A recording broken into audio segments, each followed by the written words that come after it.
어, 디모데후서 4장 10절 말씀을 우리가 읽었는데요.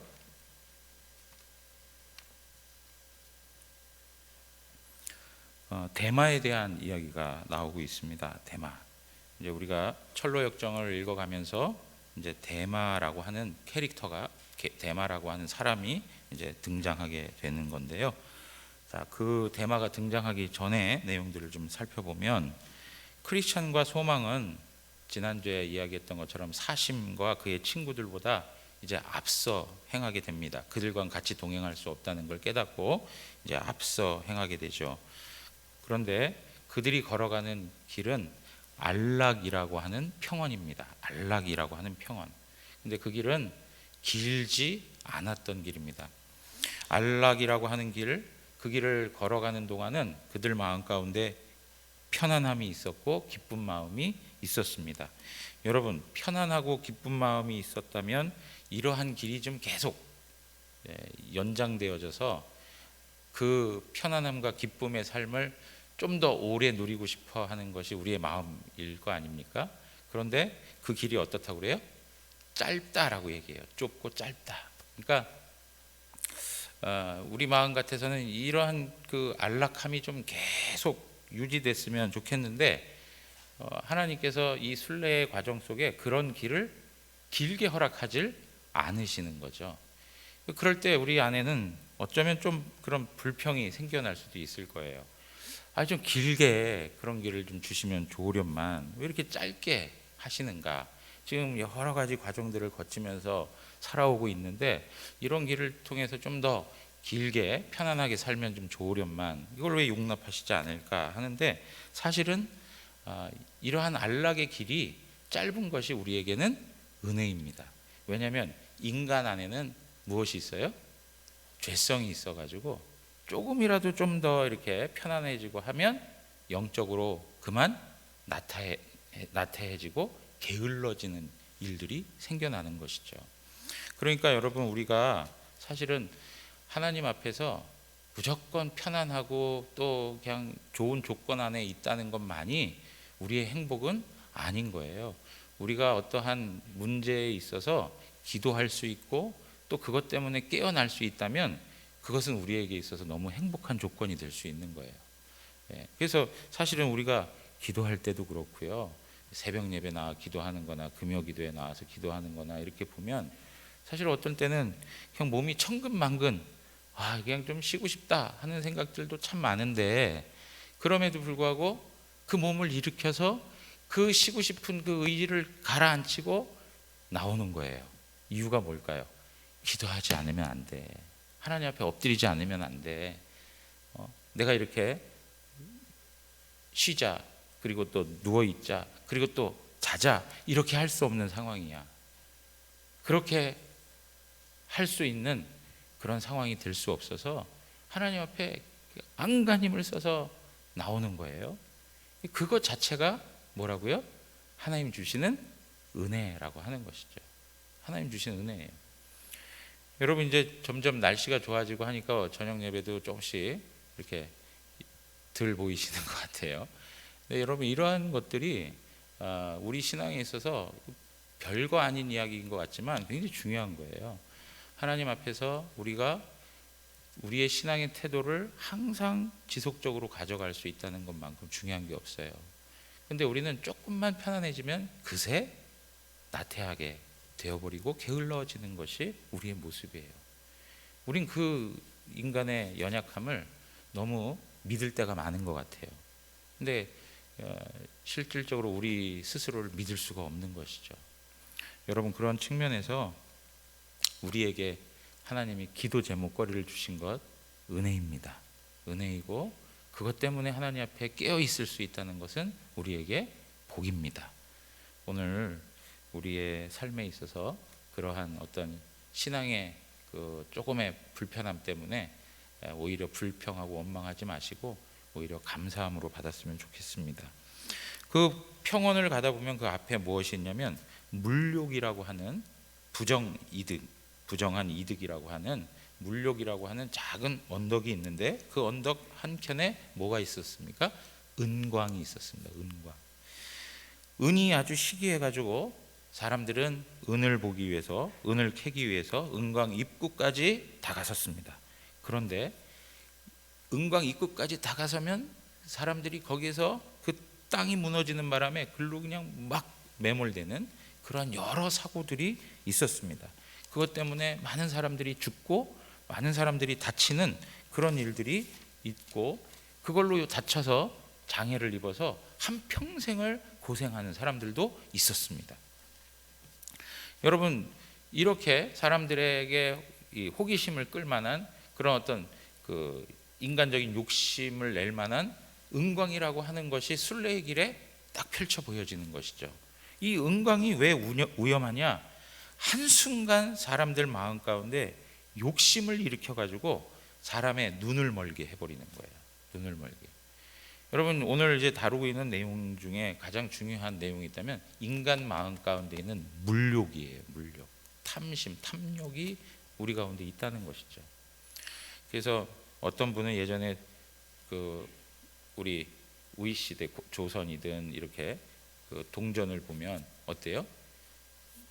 구멍이 가운데 뚫려 있어서 돈 이렇게 보더라도 그 눈이 막히지 말라고 한 지혜가 있는 거다. 뭐 그냥 우스갯소리로 그런 표현들도 하는 이야기를 들었는데, 사실 여러분, 물질이 눈앞에 있고 눈을 가리게 되면 사실은 모든 것들이 다 사라져 버리는 거예요. 하나님의 말씀이 내 삶에서 사라져 버려요. 하나님을 향한 찬송이 없어져 버려요. 하나님 앞에 기도했던 우리의 모습들이, 경건한 모습들이 사라져 버리는 그런 일들을 경험하게 되는 거예요. 사탄은 항상 안목의 정욕을 이용하여서 우리를 넘어지게 하는 것의 명수이죠. 그러니까 여러분, 우리의 그 신앙의 내용 가운데 항상 영적 주의력이 있어야 된다는 것을 말씀하고 있습니다. 그런데 이렇게 은광으로 올라가는 그 행길에 약간 떨어진 곳에서 대마라고 하는 사람이 지나가는 사람들을 계속 부르는 거예요. 일로 와보세요. 내가 보여줄 게 있어요. 막 크리스찬하고 소망이 또 지나가니까 일로 와보십시오. 내가 보여줄 게 있어요. 라고 얘기해요. 그러니까 크리스찬이 아니 도대체 뭘 보여주려고 그러는데 우리 보러 그 길을 바꿔서 그쪽으로 오라고 그러느냐고. 그러니까 이 사람이 이야기해요. 여기 은광이 있는데 사람들이 모여가지고 같이 그 은을 얻기 위해서 지금 파고 있는 중이라고. 그러니까 당신들도 와서 같이 함께하면 힘들이지 않고 많은 재물을 얻을 겁니다 라고 이야기를 해요. 힘들이지 않고 많은 재물을 얻을 것입니다. 여러분, 우리 삶에 있어서 영적인 진리에 관한 문제뿐만 아니라 우리 일반적인 삶에 있어서도 항상 우리를 속이는 일들이 뭐예요? 힘들이지 않고 어렵지 않게 성공할 수 있습니다. 어렵지 않게 돈을 벌 수 있습니다. 여러분, 그것이 우리 마음 가운데 항상 유혹거리로 다가오지 않아요? 여러분이 뭐 하나만 딱 하시면 그냥 여러분에게 부가 주어질 것입니다. 이런 이야기들이 여러분 TV 선전을 한번 보세요. 전부 다 그런 거예요. 버튼 하나만 누르시면 당신에게 없었던 일들이 쏟아져 나올 것입니다. 뭐 하여튼 이런 일확천금을 꿈꾸는 그러한 일들이 계속적으로 소개되는 거예요. 그런데 영적인 생활에 있어서도 마찬가지예요. 영적인 생활에 있어서도 뭔가 힘들이지 않고 뭘 얻으려고 하는 그러한 일들을 우린 경험하는 것이죠. 그래서 사심과 더불어서 그 친구들이 행했던 태도가 뭐예요? 좋은 날, 그리고 많은 사람들이 박수갈채를 치는 그러한 상황 속에서는 내가 그 길을 가지만 어려움이 있고 고난이 있으면 난 그 길 가지 않습니다. 아주 이중적인 기준을 가지고 살아가는 것이죠. 여러분, 이러한 이야기를 듣고 나서 크리스찬과 함께 갔던 소망이라는 사람이 마음이 흔들리기 시작해요. 그래서 소망이 그래요. 크리스찬에게 우리 한번 가서 살펴볼까요? 근데 크리스찬이요, 단호하게 거부해요. 단호하게. 여러분, 그래서 옆에 누가 있느냐가 중요해요. 어떤 동력자가 내 옆에 있는가가 참 중요해요. 뭔가 하나님의 말씀에서 떠난 것을 생각하고 그것을 제안할 때 그것을 단호하게 긋고 하나님의 말씀을 따라가는 삶을 제대로 보여주는 믿음의 동력자가 있다는 건 중요한 거예요. 그냥 마음만 좋고 그냥 어떤 문화적인 코드가 맞고 그리고 같이 그냥 취미 활동하고 같이 이야기하면서 수다 떨기 좋은 친구, 그게 중요한 게 아니고 정말 진리의 말씀에 근거해서 그 말씀대로 순종하고 그 말씀의 기준을 따라 살아가는 삶에 어떤 무게가 있는 동력자가 옆에 있다는 것은 굉장히 유익한 거죠. 만약에 크리스찬이 여기서 이야기하지 않았다면 그냥 쫓아갔을 거예요. 크리스찬이 그런 얘기를 해요. 이 갱 속으로 이 은광을 파기 위해서 갔던 사람들이 얼마나 많이 떨어져서 죽었는데 거길 간다고 하느냐. 재물이라고 하는 것이 본래 그것을 탐하는 사람들을 패망시키는 함정이다. 여러분, 재물이라고 하는 것이 그것을 탐하는 사람들을 완전히 망가뜨리는 함정이다라고 이야기해요. 그러면서 크리스찬이 데마에게 이야기합니다. 그것이 위험하지 않습니까? 당신은 여러 순례자들의 여행을 방해하는 것은 아닙니까? 라고 이렇게 얘기하니까 데마가 뭐라 그랬는지 아세요? 전혀 위험하지 않습니다. 그래요. 전혀. 여러분, 지금까지 크리스찬은 그 은광에서 있었던 일들을 다 알고 있잖아요. 많은 사람들이 미끄러져서 죽고 다치고 한 것들을 다 알고 있어요. 수많은 사람들이 사고로 죽음을 당했어요. 그런데 뭐라 그래요? 위험하지 않다고 그래요. 위험하지 않다고요. 오늘날 우리의 시대 속에서 사기를 치는 사람들하고 똑같은 이야기를 하고 있는 것이죠. 영적 사기를 치고 있는 거예요. 거짓말을 이용해요. 참말을 하지 않아요. 자기도 참말을 하지 않고 거짓말을 하고 나니까 뭐라고 철로역정에 기록되어 있냐면 데마가 그 이야기를 하고 자기 얼굴이 붉어졌대요. 왜요? 정직한 말이 아니니까. 거짓된 말이니까.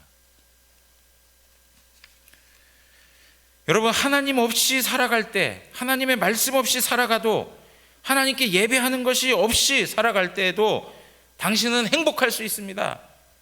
하나님 없이도 행복할 수 있습니다. 당신의 힘과 능력으로 당신은 이 세상에서 성공을 얻을 수 있습니다.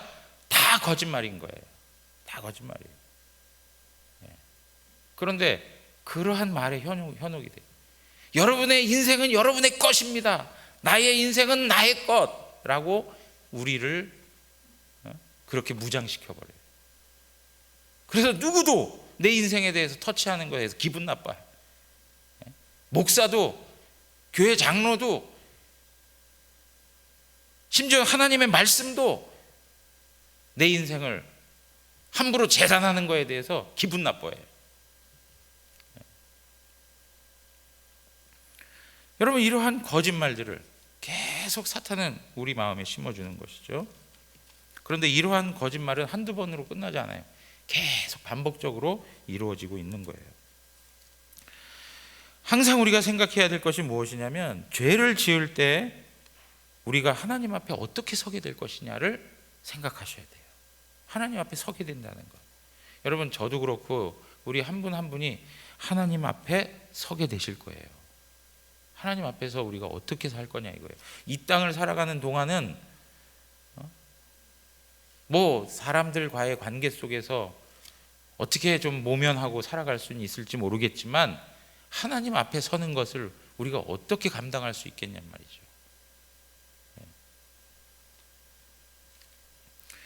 여러분, 이러한 과정들을 보면서 우리가 하나 생각해 볼 수 있는 거 있잖아요. 지금 크리스찬과 소망이 사심과 그 친구들보다 먼저 앞서서 지금 은광에 도착한 거예요. 그러면 후에 사심과 그의 친구들도 분명히 어디에 도착하겠죠? 은광에 도착을 하겠죠. 그들은 어떻게 될까요? 네? 그들의 기본적인 성향을 우리가 생각을 해보면 그들은 당연히 어떻게 할까요? 은광을 호기심 있게 볼 것이고 다가설 것이고, 그리고 어떻게 해요? 은을 캐기 위해서 시도했다가 미끄러지고 다치고 죽고 뭐 하여튼 이런 일들이 생겨날 거예요. 여러분, 그게 그러한 일들이 생겨날 거라고 지금 크리스찬과 소망도 그 이야기를 해요. 분명히 그 사심, 두 마음을 가진 자와 그 친구들은 반드시 그렇게 할 것입니다. 뻔히 그렇게 할 것입니다. 그럴 줄 알았어 라고 하는 그러한 삶을 그대로 살 것입니다. 그런데 여러분, 나중에 이야기하지만 정말 그렇게 돼요. 그래서 그들의 은광을 보고요, 거기에 다가서고 그 은을 캐기 위해서 더 다가섰다가 무너져 내리는데 그들이 어떻게 됐는지를 알지 못해요. 분명한 건 뭐냐면 순례자들이 걷는 행로에 더 이상 나타나지 않았더라 해요. 더 이상 나타나지 않아. 그 후로는 더 이상 누가 본 사람이 없더라, 이 얘기예요. 여러분, 이 지금 크리스찬과 소망이 그 두 마음을 가진 자와 그 친구들에 대해서 그냥 정확하게 이야기를 하죠. 예고했던 것이 적중하는 모습을 봐요. 왜 그럴까요? 평상시 그들의 모습이기 때문에 그래요. 평상시 아주 작은 일에서부터 그들이 가지고 있었던 신앙의 태도를 보았기 때문에 마땅히 저러한 문제가 다가왔을 때 당연히 글로 갈 것이다 라고 아는 것이죠. 여러분, 그래서 우리의 신앙의 내용에 있어서 정말 중요한 게 뭐냐면 평상시에 편안한 길을 걸어갈 때, 그리고 일반적인 삶을 살아낼 때 어떠한 생각과 마음과 태도를 가지고 하나님 섬기느냐, 이게 중요한 거예요. 이것이 평상시에서 하나님 앞에 제대로 세워지지 않으면 위기의 순간, 어떤 유혹의 순간이 오면 그냥 당연히 그렇게 되는 거예요. 당연히. 오늘 제대로 하지 아니하고 내일 제대로 하겠다? 말이 안 되는 거예요. 여러분, 오늘 이 시간에 하나님 앞에서 우리의 마음을 하나님 앞에 바르게 세우지 아니하면 내일도 하나님 앞에서 우리의 모습을 온전히 세울 수 있는 보장이 없어요. 물론 하나님께서 강력한 은혜를 허락해 주셔서 그의 마음을 변화시켜 주시고 정말 특별한 간섭을 행해 주신다면 모를까, 일반적인 삶을 하나님이 그 일반적인 질서를 가지고 다가오게 하신다면 변함이 없어요.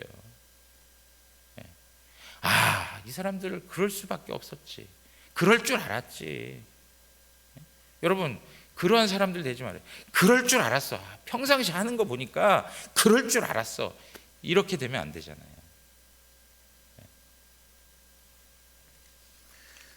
평상시의 신앙의 수준이 우리의 내일의 모습도 설명해 주고 있다는 것을 기억하셔야 돼요. 여러분, 이 대마에 대해서 크리스찬이 이야기를 합니다. 뭐라고 얘기하냐면, 이 대마에게 뭐라고 얘기하냐면, 당신은 하나님의 원수이고, 그리고 당신은 그 벗어난 길을 택했고 이미 정죄를 당했는데 왜 자꾸 우리를 유혹하느냐 이거예요. 자꾸 소리 지르면서 오라고 막 하니까 이제 그렇게 얘기를 하는 거예요. 그러니까 크리스찬이, 당신은 이미 벗어난 길을 택해서 그렇게 정죄를 당해놓고 어떻게 우리에게 이렇게 유혹을 하느냐라고 얘기해요. 그랬더니 대마가, 나도 이 순례의 길에 있는 사람이니까, 이 순례의 길을 가는 사람이니까 당신들이 나를 좀 기다려준다면 내가 함께 가겠습니다 라고 얘기를 해요. 그랬더니 크리스찬이 이제 분명히 다시 선을 그어요. 당신의 소속이 뭐냐 이거예요. 당신의 가문이 도대체 무엇이냐라고 묻는 거예요. 당신 이름이 뭡니까? 당신의 이름은 대마가 아닙니까? 그리고 당신 그 증조부는 게하시고 아버지는 유다 아닙니까? 대마의 족보를 잘 알고 있는 거예요. 여러분, 증조부라고 표현했던 게하시는 누구입니까? 구약 성경에 엘리사의 사환이었습니다. 그가 어떤 일을 행했죠? 나아만 장군이 문둥병 치료를 받고 돌아갈 때 엘리사가 그 대가로, 그 감사의 목으로 재물을 제공할 때 그걸 받지 않았어요. 그죠? 그런데 어떻게 해요? 이 게하시가 쫓아나가가지고 은 2달란트와 옷 2벌을 받아오라 했습니다. 그래가지고 그걸 받아가지고 자기가 챙겨요. 엘리사를 욕되게 하고 하나님을 욕되게 하는 일을 하는 거예요. 탐심에 사로잡혀가지고, 탐욕이 생겨가지고, 자기의 주인의 뜻을 따라야 살아가야 할 종이 자신의 주인의 뜻을 따라 살지 아니하고 자기의 물욕에 따라서 결정을 해버렸어요. 그리고 여기 얘기하는 유다는 누굽니까? 우리 너무 잘 알고 있는 유다, 은 30에 예수님을 팔아넘긴 유다의 모습들. 대마의 족보가 어떤 족보라고요?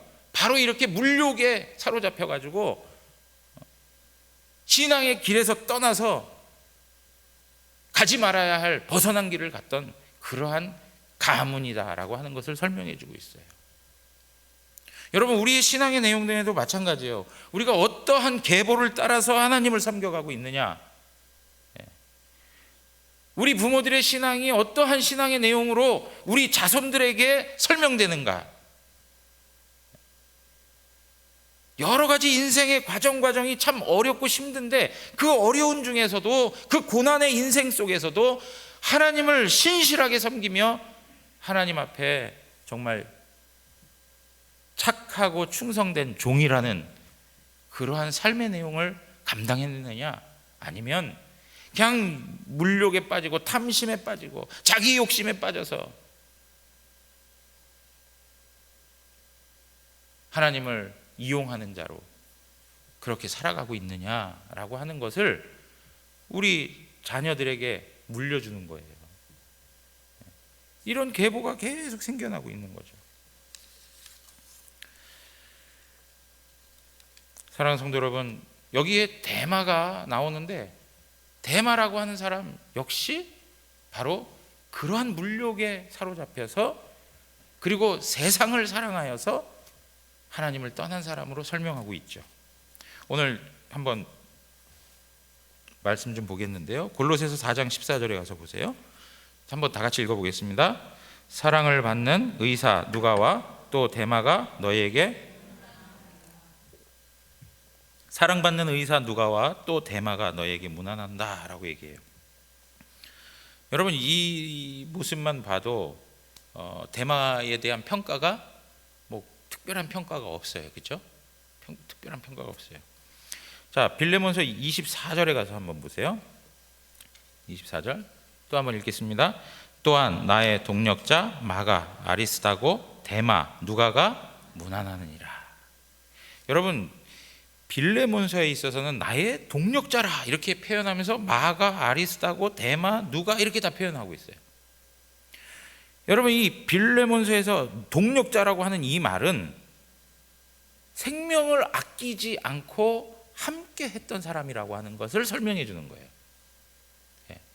바울과 함께 머물면서 생명도 아끼지 않고 그와 함께 했던 사람이라고 하는 측면에서 동력자예요. 거기에 누구의 이름이 등장하고 있습니까? 데마의 이름이 누가보다 앞서요. 누가보다 앞서 있습니다. 누가보다 앞서 있어요.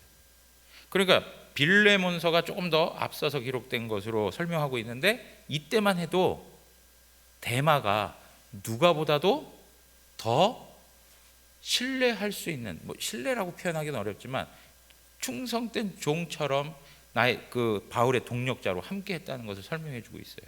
그런데 좀 전에 읽었던 골로새서 4장 14절에는 어떻습니까? 설명이 뒤바뀌어 가고 있어요. 뒤바뀌어 가고 있어요.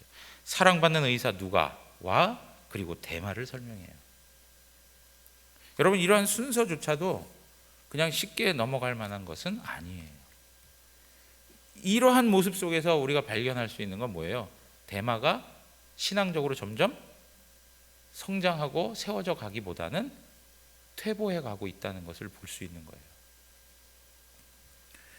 그런데요, 사도 바울이 두 번째로 로마 감옥에 갇혔을 때, 디모데 후서 4장 10절 우리가 읽었던 것, 데마는 이 세상을 사랑하여 나를 버리고 데살로니가로 갔고, 이렇게 설명하고 있어요.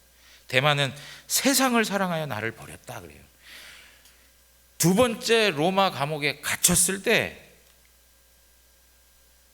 바울을 떠나버린 대마에 대해서 설명해 주고 있는 거예요. 왜 바울을 떠나게 되었을까? 대마는 어쩜 바울에 대해서 회의적인 생각이 들었던 거예요. 바울에 대해서 이전에 가졌던 생각하고는 달라지는 생각이 생긴 거예요. 왜요? 바울은 이제 지하 감옥에 갇혀 있습니다. 정말 더럽고 습하고 벌레들이 우글거리고 고통받는 현실 속에서 머물러 있었고, 더더군다나 그의 나이가 이제는 연로해서 노쇠하기 그지없는 그러한 노인이 되어버렸습니다. 디모데후서 4장 6절에서, 지금 디모데후서에서 우리가 지금 살펴보고 있는 이야기거든요. 거기서 디모데후서 4장 6절에서 7절 보면, 전제와 같이 내가 벌써 부어지고 나의 떠날 시각이 가까웠도다. 떠나갈 시간이 가까웠다는 거예요. 나는 선한 싸움을 싸우고 나의 달려갈 길을 마치고 믿음을 지켰으니, 인생의 마지막에 서 있다는 것을 설명해 주고 있어요. 그러니까 바울에게 있어서 이제는 죽을 날만 바라보면서 하나님이 부르실 날이 점점 다가왔음을 감지하고 있는 그러한 연약한 노인의 모습에 불과했던 거예요. 그러니까 바울의 곁에 있던 사람들이 바울을 많이 떠났어요. 사도 바울에게 기대할 수 있는 다른 조건이 없다는 것을 판단하고 이제는 떠나기 시작하는 거예요. 바울이 이전에는 자랑스러운, 그리고 뭔가 그의 곁에 있었으면 또 뭔가 보호받을 수 있는 그런 역량들도 있었는데, 이제는 어떻게 해요? 바울이 부끄러운 대상이 되어버려요. 그리고 바울 그가 그리스도 때문에 감옥에서 고난받는 이 고난의 신비를 깨닫지 못하는 거죠. 그 의미를 알지 못하는 거예요. 예수 그리스도의 좋은 군사가 그리스도를 위하여 고난을 당해야 된다라고 하는 이 바울의 강력한 메시지에 대해서 깨닫지 못하는 거예요. 여러분, 디모데후서 2장 3절 보세요. 너는 그리스도 예수의 좋은 병사로 나와 함께 어떻게 하라고요? 고난을 받으라 그랬어요. 고난을 받으라. 바울이 이 연약한 모습이 있을 때에, 이때에도 고난을 당하라고 얘기하고 있어요. 자기 자신이 감옥에 있으면서도 고난을 당하라 이렇게 얘기하고 있어요. 경건하게 살고자 하는 자들은 핍박을 받는다 하는 이 바울의 말에도 그는 귀를 열고 마음에 담지 못했어요. 디모데후서 3장 12절, 무릇 그리스도 안에서 경건하게 살고자 하는 자는 박해를 받으리라. 디모데후서 4장 5절에도 보면, 그러나 너는 모든 일에 신중하여 고난을 받으며 전도자의 일을 하며 내 직무를 다하라. 여러분, 지금 디모데후서에서 바울이 디모데에게 계속적으로 설명하는 게 뭡니까? 복음을 인하여서 고난을 당하라라는 거예요. 너가 고난을 당하는 것에 대해서 두려워하지 말고 그 고난을 감당하라라고 얘기하는 거예요. 끝까지 하나님 앞에서 고난을 담당하고 인내하고 하나님을 섬겨갈 때에 그는 영원히 왕노릇하기 때문이다.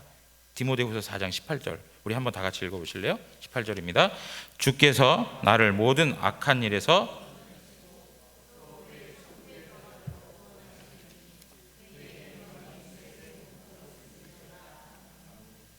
나를 모든 악한 일에서 어떻게 해요? 건져내시고 그의 천국에 들어가도록 구원하신다. 누가 하신다고요? 우리 하나님께서 고난 가운데 있는 성도들을 하나님 그렇게 행하신다는 거죠.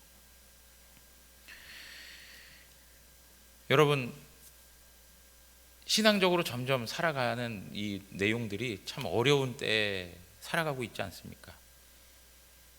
너 교회 다녀? 나도 교회 다녀. 근데 교회 다닌다는 이름으로 참 신앙이라고 말하기 참 어려운 일들이 너무 많아요. 저 교회 다녀요 하는 그것이 정말 세상과 구별된 그 구분선을 제공해 주지 못해요.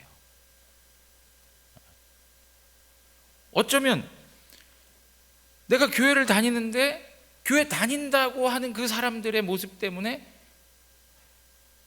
다른 사람들이, 야, 너는 왜 이렇게 유독 심하게 예수를 믿어. 누구누구는 너 정도는 아닌 것 같은데 너 너무 이렇게 근본적으로 근본주의자처럼 믿는 거 아니야? 너무 심하게 믿는 거 아니야? 지나치게 믿는 거 아니야? 여러분, 그러한 시대가 되어버렸어요. 하나님 앞에서 고난을 감당하고 인내하고 또 그 모든 삶에, 그리고 주님 나라를 위한 그런 사명의 짐을 지고 버티는 것에 대해서 어리석다 하고 조롱하는 시대가 되어버렸어요. 이럴 때에 사도 바울은 디모데에게 해주었던 말대로 복음을 위하여 고난을 당하라, 복음을 위하여 핍박을 당하라, 박해를 당하라,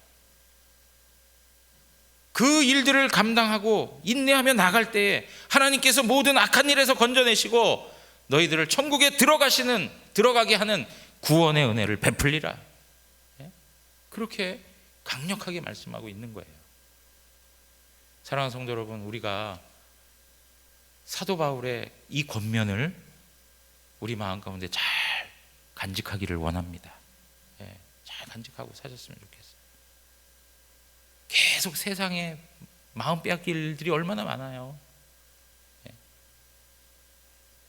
두 번째는 세상에 대한 사랑이에요. 세상에 대한 사랑. 디모데후서 2장 22절에 보면 바울은 이렇게 얘기했습니다. 또한 너는 청년의 정욕을 피하고 주를 깨끗한 마음으로 부르는 자들과 함께 의와 믿음과 사랑과 화평을 따르라. 디모데후서 3장 2절에서 4절에 보면 자기를 사랑하고 돈을 사랑하고 쾌락을 사랑하는 그런 일들이 이 세상 가운데 나타난다는 거예요.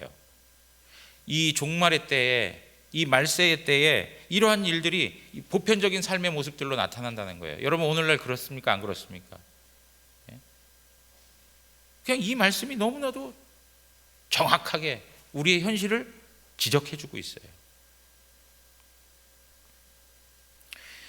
이러한 모습 속에 끊임없이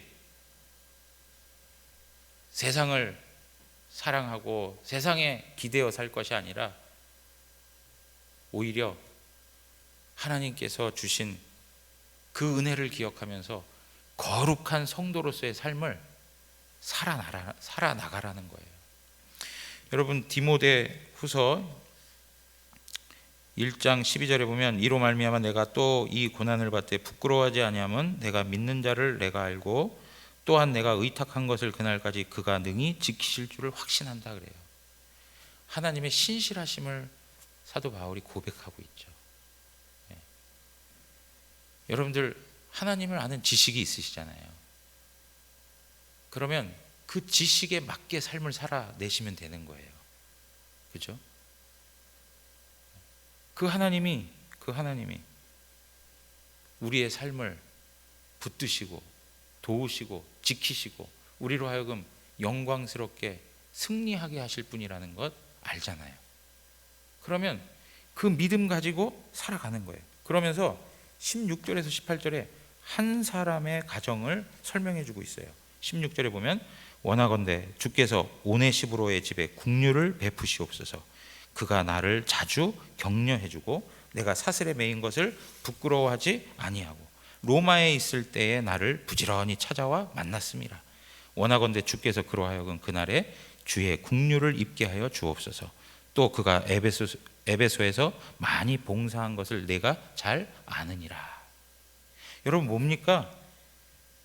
오네시브로라고 하는 이 사람은 사도 바울이 어려운 중에 있었고 정말 다른 사람에게 있어서 뭔가 이렇게 매력이 없을 그러한 처지에 있었음에도 불구하고 많은 사람들이 바울과 함께 있다가 떠났음에도 불구하고 끊임없이 바울을 찾아 나섰다는 거죠. 그리고 어떻게 해요? 에베소서에서 많이 봉사하며 살았다는 거예요. 세상에 많은 사람들이, 심지어는 믿는 사람들이라고 하는 사람들조차 복음에서 떠나고 외면하고 세상과 타협하고 세상을 더불어서 살아가는 그러한 모습들을 살아갈 때에 이 사람은 끊임없이 바울과 함께 한 마음을 품고 하나님을 섬겼다는 거예요. 여러분은 어떻게 하시겠습니까? 하나님 앞에서 대마의 삶을 살아가시겠습니까? 아니면 오네시브로의 삶을 살아가시겠습니까? 하나님이 원하시고 기뻐하시는 삶의 내용이 무엇일까요? 디모데후서 4장 8절에 보면 이제후로는 나를 위하여 의의 면류관이 예비되었으므로. 사랑하는 성도 여러분, 끝까지 주님을 섬기십시오. 세상이 아무리 요동하고 세상이 변한다 하더라도 끝까지 주님을 섬기시면 의의 면류관이 예비되어 있습니다. 그것을 바라보셔야 돼요. 여러분, 이러한 과정 속에 한 가지, 철로역정에서 한 가지 더 다루고 있는 내용이 있어요. 그게 뭐냐면 그 두 순례자가 행길 옆에서 오래된 비석 하나를 발견하게 돼요. 근데 그게 무엇이었습니까? 소금 기둥이었어요. 소금 기둥. 누굽니까? 소금 기둥의 주인공 롯의 아내였습니다. 롯의 아내. 누가복음 17장 28절에 32절을 보면 또 롯의 때와 같으리니 사람들이 먹고 마시고 사고 팔고 심고 집을 짓더니 롯이 소돔에서 나가던 날에 하늘로부터 불과 유황이 비오듯 하여 그들을 멸망시켰느니라. 인자가 나타나는 날에도 이러하리라. 그날에 만일 사람이 지붕 위에 있고 그의 세간이 그 집 안에 있으면 그것을 가지러 내려가지 말 것이요 밭에 있는 자도 그와 같이 뒤로 돌이키지 말 것이니라. 32절 우리 다 같이 한번 읽겠습니다. 롯의 철을 기억하라. 롯의 철을 기억하라. 롯의 처가 어떻게 되었습니까? 소돔과 고모라가 멸망했을 때 뒤를 돌아보지 말고 이 도시를 빠져나가라고 했는데 어떻게 해요? 뒤를 돌아보게 되죠. 뒤를 돌아봐요. 창세기 19장 26절에 롯의 아내는 뒤를 돌아보았으므로 소금 기둥이 되었더라. 소금 기둥이 되었더라. 여러분, 하나님께서 크리스천과 소망이 가는 이 순례의 길 가운데 특별히 이 은광이 무너져 내리고 있는, 이 은광이 있어서 많은 사람들이 빠져 죽고 있는 이 상황 바로 옆에 소금 기둥을 두신 이유가 뭘까요? 그것은 경고하시고 본보기를 우리에게 보여주신 거예요. 너희가 이 길을 가지 말아야 된다라고 하는 것을 경고하시고 만약 너희가 이 길을 가게 되면 어떻게 된다는 거예요? 심판을 당하게 될 것이다 라고 하는 본보기를 보여주시는 거예요. 여러분, 여기에서 성경에는 많은 사건들을 통해서 우리의 신앙을 유익되게 하나님께서 사용하고 계세요. 모두 등장합니까? 고라와 다단과 아비람, 그들을 따르던 250명의 사람들, 그들이 모세와 아론을 거슬러서 여호와 하나님을 반역합니다. 그럴 때 어떤 일이 생겼습니까? 땅이 그 입을 벌려서 그 무리와 고라를 삼킴에 그들이 죽었고 당시에 불이 250명을 삼켜 징표가 되게 하였다라고 얘기해요. 여러분, 이렇게 경고와 본보기가 가까이 있음에도 불구하고 깨닫지 못하고 여전히 은광을 찾아 나아가는 사람들의 모습은 어떤 사람일까? 이것이 바로 크리스천과 소망의 질문이었어요. 아니, 어떻게 이렇게 가까이에 소금 기둥이 있어서 눈에 보이게끔 해주었는데도 불구하고 그 은광을 향해 달려갈 수 있을까? 왜 그럴까요? 양심에 화인 맞은 거예요. 양심이 마비된 거예요. 신앙적 양심이 완전히 마비됐어요. 영적 감지기가 사라져 버렸어요. 사랑하는 성도 여러분, 우리의 마음 가운데 영적인 감각이 있다는 게 은혜입니다. 수없이 하나님의 말씀을 통하여서 주변에 있는 사람들을 통하여서 하나님께서 우리에게 계속적으로 들려주시는데도 불구하고 깨닫지 못하고 살아요. 그러다 어느 날 하나님께서 우리 인생을 곤두박질 치게 만들 때가 있는 것이죠.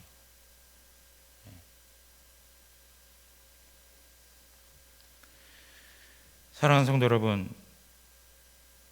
우리들에게 하나님께서 대마를 보여주신 것 또한 경고와 번복입니다. 그럼에도 불구하고 대마를 따라가시겠습니까? 대마의 가족이 되기를 원하시겠습니까? 목사인 저를 비롯하여 우리 모두가 대마가 가지고 있는 두 마음, 대마가 가지고 있는 세상을 사랑하는 마음, 대마가 가지고 있는 이 물욕, 여기서 자유롭지가 않지 않습니까? 우리는 이러한 우리의 연약함을 놓고 이 밤에도 하나님 앞에 은혜를 구해야 합니다. 우리 하나님께서 우리의 마음 가운데 있는 이 탐욕을 그리스도의 보혈로 깨끗이 씻어주시고 제거해주시고 우리로 하여금 다시금 세상을 사랑하는 것이 아니라 하나님을 사랑할 수 있는 능력을 허락해 주실 줄 믿습니다.